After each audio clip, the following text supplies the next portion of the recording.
किसान आंदोलन का 7वां दिन है और इस वक्त हम मौजूद है टिकरी बॉर्डर पर, जहां पर लगातार किसानों की संख्या जो है वो बढ़ती चली जा रही है। मंगलवार को किसान नेताओं और सरकार के बीच में मीटिंग हुई थी, जो कि बेनतीजे निकली। अब सबकी नज़र 3 तारीख को होने वाली मीटिंग पर है। इस वक्त कुछ किसान मेरे साथ मौजूद है, सीधे उनसे बातचीत करते हैं। जिस तरह से बात की जाए तो मंगलवार को मीटिंग हुई थी किसान नेताओं की और सरकार के बीच में, वो बेनतीजा निकली। अब 3 तारीख को मीटिंग होने वाली है, कितनी उम्मीद कर रहे हैं कि क्या कोई समाधान निकल पाएगा? हमें कोई उम्मीद नहीं भी कोई समाधान निकलूगा, क्योंकि सरकार ਦਾ ਹਾਂ ਪੱਖ ਰੁਪਈਆ ਹੀ ਹੈ ਨਹੀਂ। ਇਸ ਇਹਨਾਂ ਨੂੰ ਉਹ ਇੱਕ ਥੋਪਣਾ ਚਾਹੁੰਦੀ ਹੈ ਤਿੰਨੋਂ ਬਿੱਲ।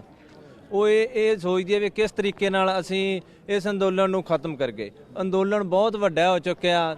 ਇਹ ਅੰਦੋਲਨ ਪਹਿਲਾਂ ਪੰਜਾਬ ਤੋਂ ਉੱਠਿਆ ਸੀ, ਹੁਣ ਪੂਰੇ ਭਾਰਤ 'ਚੋਂ ਫੈਲ ਰਿਹਾ। ਲਗਭਗ 15-20 ਲੱਖ ਕਿਸਾਨ ਅੱਜ ਵੀ ਦਿੱਲੀ ਨੂੰ ਕੂਚ ਕਰ ਰਹੇ ਆ, ਅੱਡੋ ਅੱਡੀ ਰਾਜਾਂ ਤੋਂ, ਕੇਰਲਾ, ਤਾਮਿਲਨਾਡੂ। ਅਖੀਰ ਨੂੰ ਮੈਂ ਇਹ ਕਹਿਣਾ ਚਾਹੁੰਦਾ ਵੀ ਸਰਕਾਰ ਨੂੰ ਕਿਸਾਨਾਂ ਅੱਗੇ ਝੁਕਣਾ ਪਊਗਾ।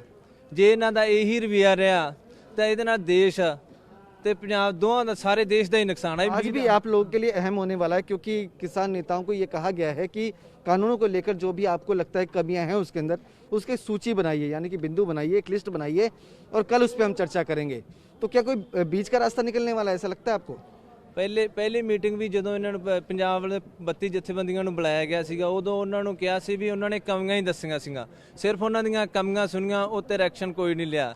ਕਮੀਆਂ ਬਹੁਤ ਆ ਕਾਨੂੰਨ 'ਚ, ਸਿਰਫ ਨਿਊਨਤਮ ਸਮਰਥਨ ਮੁੱਲ ਦਾ ਇਹਦੇ 'ਚ ਰੌਲਾ ਨਹੀਂ। ਨਿਊਨਤਮ ਸਮਰਥਨ ਮੁੱਲ ਬਹੁਤ ਚੀਜ਼ਾਂ ਦਾ, ਮੱਕੀ ਦਾ, ਦਾਲਾਂ ਦਾ, ਝੋਨੇ ਦਾ। ਇਹਦਾ ਕਾਰਨ ਕੀ ਆ ਵੀ ਪ੍ਰਬੰਧ ਚੱਕੂਗੀ ਜੇ ਤੁਸੀਂ ਪ੍ਰਾਈਵੇਟ ਅਦਾਰਿਆਂ ਤੇ ਸਿਰਫ ਸਿੱਟ ਦਿਓਗੇ, ਵੀ ਤੁਸੀਂ ਖੁੱਲੀ ਮੰਡੀ ਕਰ ਦਿਓਗੇ। ਇੱਕ ਇਹਨਾਂ ਦਾ ਬਹੁਤ ਵੱਡਾ ਝੂਠ, ਮੈਂ ਇਹ ਕਹਿਣਾ ਚਾਹੁੰਦਾ, ਮੈਂ ਵੀ ਕਿਸਾਨ ਆ, ਖੇਤੀ ਕਰਦਾ 20 ਸਾਲਾਂ 25 ਸਾਲਾਂ ਤੋਂ। ਇਹ ਕਹਿੰਦੇ ਵੀ ਇੱਕ ਦੇਸ਼ ਇੱਕ ਮੰਡੀ ਬਣਾ ਦਿਆਂਗੇ।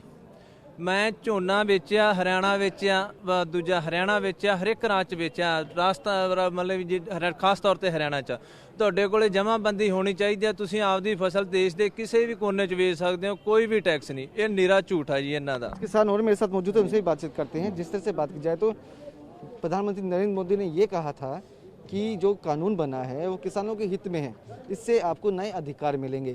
सरकार लगातार आपसे बातचीत करने की कोशिश में है, बातचीत हो भी रही है। क्या उम्मीद लग रही है? कल 3 तारीख को मीटिंग होने वाली है, कितना आपको लगता है समाधान निकलने वाला है? ਅੱਗੇ 3-4 ਮੀਟਿੰਗਾਂ ਵੀ ਫੇਲ ਹੋ ਗਈਆਂ ਇਹਨਾਂ ਦੀਆਂ, ਤੇ ਆਹ ਮੀਟਿੰਗ ਦੇ ਵਿੱਚ ਵੀ ਕੋਈ ਛਿੱਟਾ ਨਹੀਂ ਨਿਕਲਣੇ ਵਾਲਾ।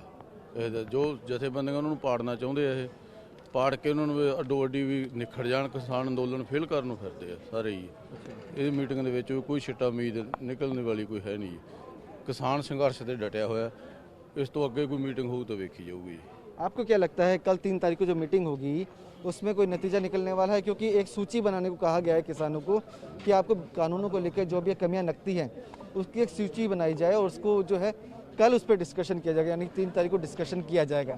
तो अब कोई समाधान निकलता नजर आ रहा है, कोई बीच का रास्ता ऐसा जिससे ये आंदोलन खत्म हो और आपकी मांगे जो हैं वो भी पूरी हों? ਅਸੀਂ ਤਾਂ ਕਹਿੰਦੇ ਵੀ ਕੋਈ ਗੱਲਬਾਤ ਇਹ ਸਾਡੇ ਨਾਲ ਕਰਨ, ਪਰ ਇਹ ਗੱਲਾਂ ਕਰਕੇ ਤੇ ਪਿੱਛੇ ਬਹਾਨਾ ਕਰਕੇ ਫੇਰ ਟਲ ਜਾਂਦੇ ਆ। ਅਸੀਂ ਫੇਰ ਵੀ ਇਹਨਾਂ ਦੇ ਜਿਹੜੀ ਤਰੀਕ ਦਿੰਦੇ ਅਸੀਂ ਪਹੁੰਚਦੇ ਆ ਉੱਥੇ, ਵੀ ਕੱਲ ਨੂੰ ਐ ਨਾ ਕਹਿਣ ਵੀ ਸਾਡੀ ਤਰੀਕ ਤੇ ਤੁਸੀਂ ਪਹੁੰਚੇ ਨਹੀਂ। ਅਸੀਂ ਆਪਦੀਆਂ ਮੰਗਾਂ ਜਾਣੀ ਮਨਾ ਕੇ ਮੁੜਾਂਗੇ। ਅਸੀਂ ਕਸਮਾਂ ਖਾ ਕੇ ਆਪਦੇ ਘਰੋਂ ਤੁਰੇ ਆ ਵੀ ਪਿੱਛੋਂ ਅਸੀਂ ਇੱਥੋਂ ਜੇ ਖਾਲੀ ਮੁੜਦੇ ਆ, ਸਾਡੇ ਬੱਚੇ ਕੀ ਕਹਿਣਗੇ ਵੀ ਤੁਸੀਂ ਉੱਥੋਂ ਮੁੜ ਕੇ ਆਏ ਹੋ, ਕੀ ਸਾਡੀ ਖਾਤਰ ਕਰਿਆ। ਪਰ ਅਸੀਂ ਜਿੰਨੀਆਂ ਸਾਡੀਆਂ ਮੰਗਾਂ ਅਸੀਂ ਮੰਗਾ ਕੇ ਇੱਥੋਂ ਮੁੜਾਂਗੇ। ਅਸੀਂ ਮਰ ਮਿਟ ਜਾਵਾਂਗੇ, ਅਸੀਂ ਪਿੱਛੇ ਨਹੀਂ ਮੁੜਾਂਗੇ। ਅਸੀਂ ਜੋ ਸਾਡਾ ਮਜ਼ਦੂਰ ਭਾਈ ਹੈ ਉਹ ਸਾਡੀਆਂ ਕਣਕਾਂ ਨੂੰ ਪਾਣੀ ਲਾਉਂਦੇ ਆ, ਉਹਨਾਂ ਨੇ ਰੇਹ ਪਾਉਣਾ। ਅਸੀਂ ਕਹੇ ਜੇ ਮਰ ਗਏ ਸਾਡੀਆਂ ਜ਼ਮੀਨਾਂ ਤੁਸੀਂ ਵੀ ਵਾਹੁਣੀਆਂ ਨੇ। यानी कि आपकी मांग जब तक पूरी नहीं होती तो आप हटने वाले नहीं? ਉਹਨਾਂ ਨੇ ਪਿੱਛੇ ਨਹੀਂ ਹਟेंगे। पीछे नहीं? ਹਾਂ, ਸਾਡੇ ਜਵਾਬ ਬੱਚੇ ਕੀ ਕਹਿਣਗੇ ਜੀ? ਬਿਲਕੁਲ ਨਹੀਂ ਜਾਵਾਂਗੇ, ਉਹ ਕਹਿੰਦੇ ਫਿਰ ਸਾਨੂੰ ਲਾਣ ਤਾਂ ਬਿਲਕੁਲ ਨਹੀਂ ਜਾਂਦੇ ਜੀ। ਇੱਥੇ ਹੀ ਰਹਾਂਗੇ ਬਾਰਡਰ ਪਰ ਹੀ। ਹਾਂ, ਜਹਾਂ ਹੀ रहेंगे, ਕੁਝ ਵੀ ਹੋ ਜਾਏ ਭਾਵੇਂ। ਹਾਂ, ਸਾਰੇ ਹਰਿਆਣੇ ਦੇ ਬੰਦੇ ਆ ਇੱਥੇ ਤੇ ਪੰਜਾਬ ਦੇ ਅਸੀਂ ਭਾਈ ਆ ਆਪ ਚ, ਸਾਰੇ ਟੋਟਲ ਇੱਥੇ ਰਹਾਂਗੇ ਜਿੰਨਾ ਚਿਰ ਸਾਡਾ ਫੈਸਲਾ ਸਹੀ आप नहीं। क्या कह रहे हैं? मेरा व्यू ये है कि जो सरकार कह रही है कि हम जागरूक नहीं है, हमें मैनिपुलेट किया गया है ना, ऐसा नहीं है। हम जागरूक किसान हैं। It doesn't matter how much source our we have if we don't know how to utilize it against the government. We are intellectual, not manipulated by other agencies. तो एक बात तो ये है कि इसको तार पीट करना चाहती है जो मतलब संघर्ष को, है ना, वो बोलती है कि इनको गुमराह किया गया है ना। गुमराह हम नहीं हैं, गुमराह वो लोग हैं जो घरों में बैठे हैं और मीडिया की सुन रहे हैं। वी आर इंटेलेक्चुअल और किसान है। जब तक हमारी मांगे नहीं मानी जाएगी हम यहीं पे रहेंगे। I am M tech, I have completed M tech, not manipulated by other agencies. So my request to government listen to अस।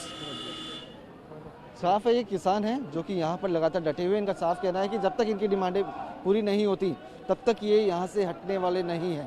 तो लगातार अब देखना होगा कि आखिरकार कौन सा बीच का रास्ता निकल के आता है या फिर कौन सा समाधान निकल के आता है जिससे ये आंदोलन जो है वो समाप्त हो।